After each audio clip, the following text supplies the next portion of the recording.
This podcast is brought to you by Sales Fuel Hire, a platform to help companies hire smarter and flag 13 toxic employee types. Measure job fit, sales tendencies and motivators, decision-making abilities, and empathy levels, and make your next hire your best hire. Try it now on salesfuel.com/hire and use promo code MANAGESMARTER for $50 off your first purchase. Welcome to the Manage Smarter podcast with hosts C. Lee Smith and Audrey Strong.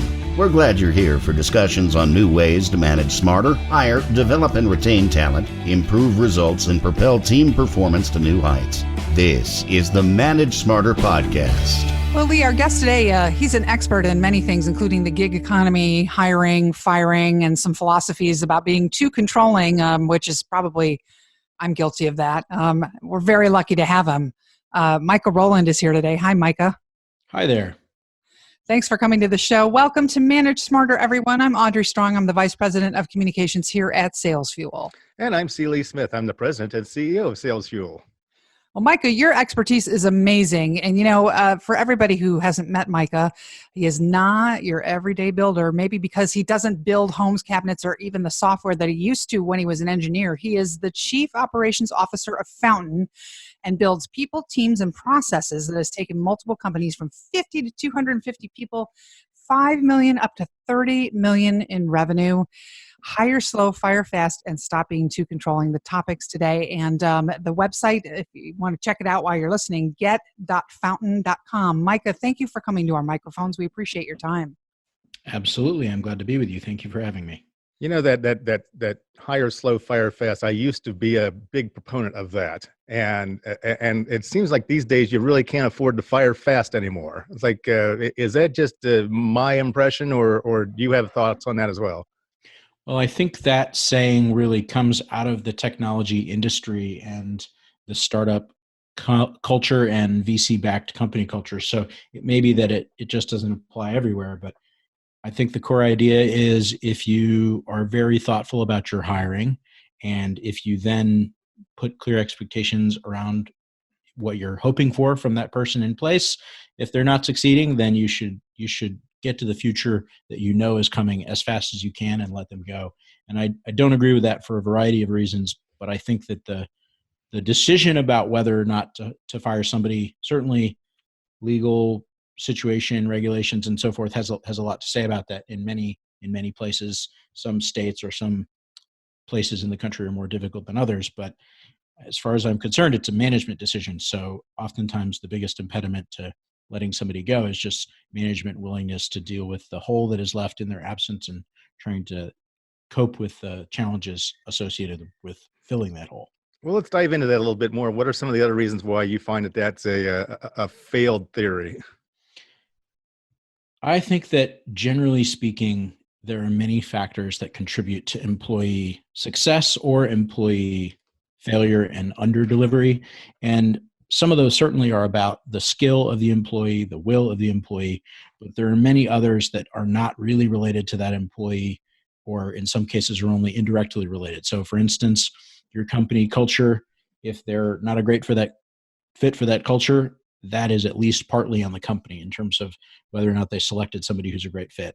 Secondly, and this is the one that usually is my bugbear, is the manager. If the manager is not somebody who has the experience in managing this sort of role or this type of team or in managing an environment like the environment they're in, that manager can often be doing less than a stellar manager might do in order to help that employee be successful. My view is always that once we hire somebody as managers, as people who are charged with directing the work of others and who have a really serious responsibility in terms of helping them to develop their careers, the manager's job is to make clear the expectations, then to arrange the environment and deliver whatever resources are needed for the team in order to deliver on those expectations.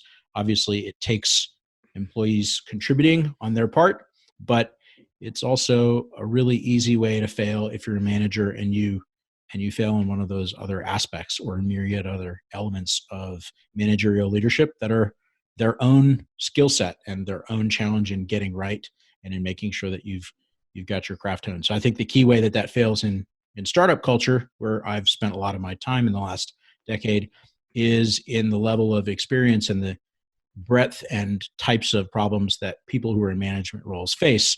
Somebody who is early in their career as a people manager is just not going to have seen as many different scenarios and as many different types of personalities, and therefore is not going to have developed a tool set that is as robust for managing those folks as somebody who may be later stage in their career and who spent more time managing people and thereby making mistakes, managing people, learning from those mistakes, and learning from others around them who can coach and develop them as managers. So I think that management set of skills and the environment to coach and develop managers in startups is one of the most difficult things for a company to develop.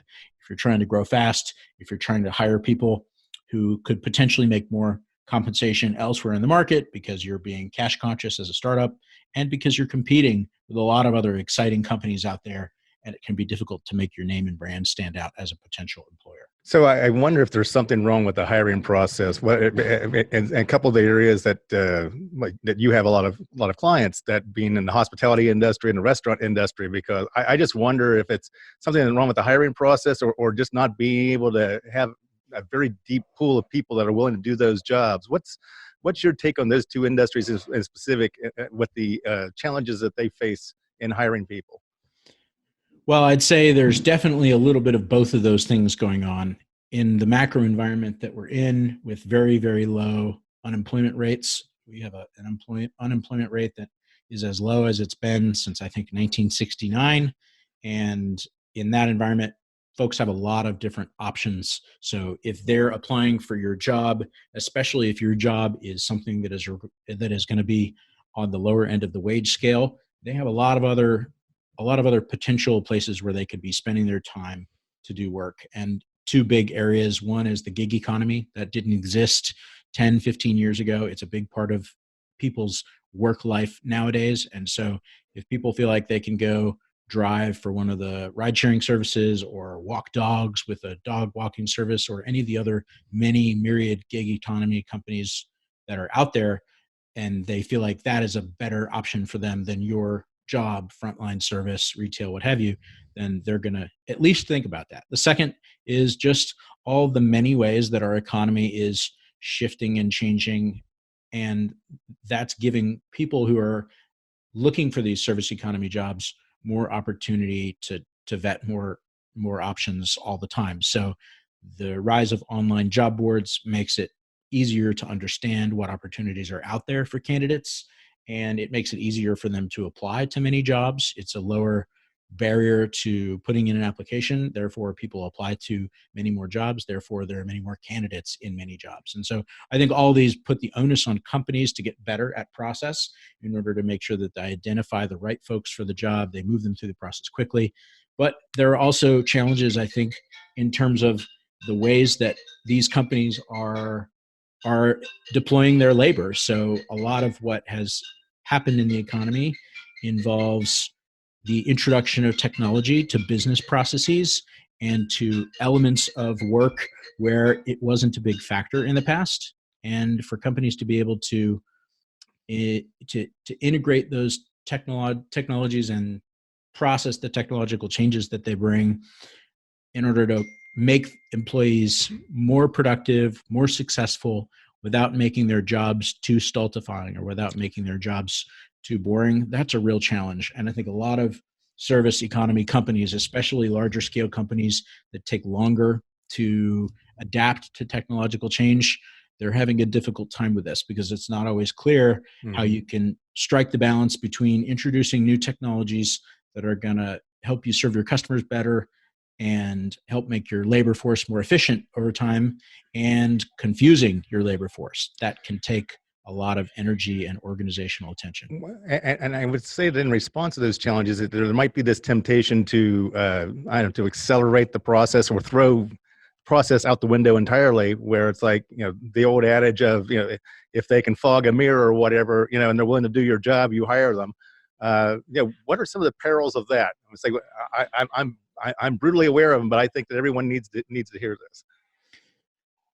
I think the biggest challenge is that oftentimes the people who are charged with designing these changes and with launching these changes are those who are farthest from the frontline employees who are going to be carrying them out. And so it's really difficult when you're a few layers removed or a few links in the organizational change removed from the front lines in your business to understand in practice what the introduction of a new technology or a new tool is going to do to the operating environment there. And so I think the companies that do this really well have built processes that are robust for testing and for launching new technologies and products. And those who didn't have to change a lot in the past are ones that struggle. And so the ways that they struggle are they come up with something that in theory is going to have some benefit for the front lines or some benefit for labor efficiency. And they spend time thinking about that strategically, and they don't fully think about what the deployment is going to be like. They don't fully think about how it's going to change the everyday experience for the frontline workers. And so when they put it into their stores or into their facilities or into the hands of their field personnel, things turn out differently because it turns out it's harder to use, or it's just so different from what people are used to in the past that it's a difficult adaptation or change. And so it's very hard for companies to think through all those challenges, because every additional bit of resources that you deploy at figuring out what it's going to seem like to the field workforce who's going to be using that technology actually makes the process take longer and cost more money. And of course, a lot of the reason why these companies are making such moves are so that they can be more nimble and so that they can save money in some place in their business. But if you shortcut the process, it's like you run the risk of, if you don't do a background check on somebody, or you don't verify past employment or education or something like that, you're just opening yourself up for a lot of heartache over, right? Yeah, that's right. And the examples that you mentioned there are, frankly, among the easier examples to actually resolve. So if you don't do a background check on people, it's very easy at a company level to ensure that nobody is hired without a background check. And most companies these days take such a stance.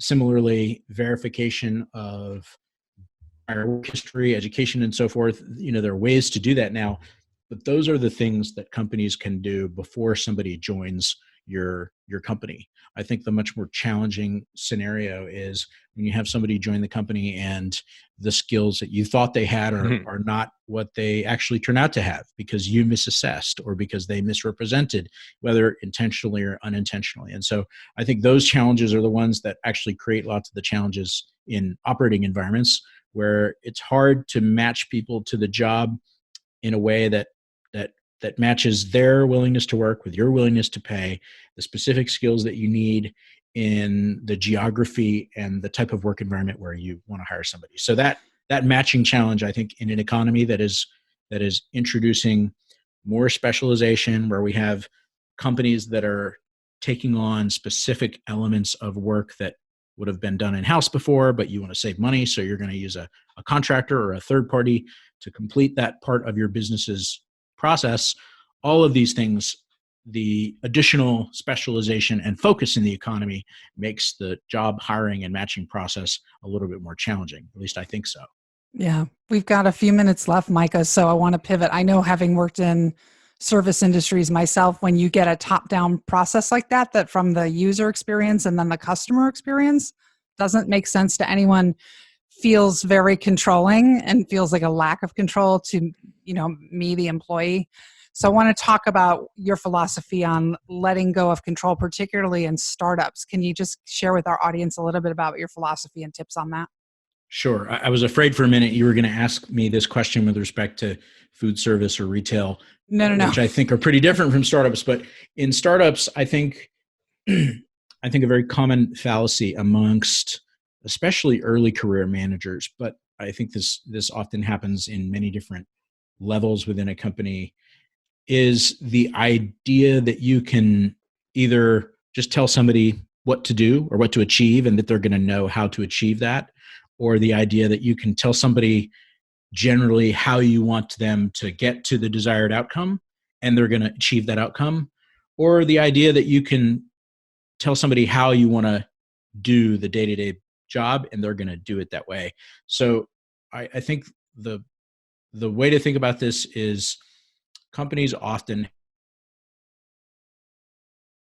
employees deliver certain services or certain work, and it's not always obvious to the employees that that is the best way to do things. Sometimes that's because the employees